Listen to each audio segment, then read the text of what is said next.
In this video, I want to introduce you to an exercise that you're going to see in the next section. So when you go to the next section, you're going to see this exercise right here. I just want to very quickly give you a quick overview on what is expected.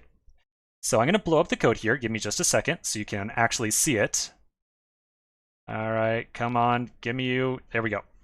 All right, so we again have a component called app inside this thing. You'll notice that we have a second component in here as well called message. At present, this message component has a hard-coded text right here of changes in service. So that's the text you see over there, and a hard-coded paragraph inside of here as well, or kind of content. So all you have to do here is attempt to make this message component a little bit more reusable.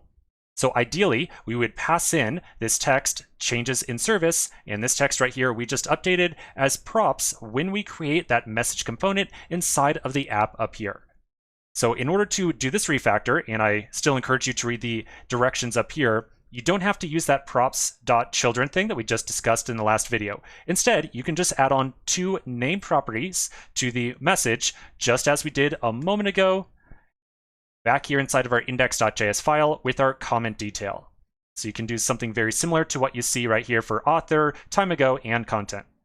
All right, so like I said, just want to give you a quick introduction. So let's take a quick pause here, go ahead and give the exercise a quick attempt, and then we'll go over a solution in the following video.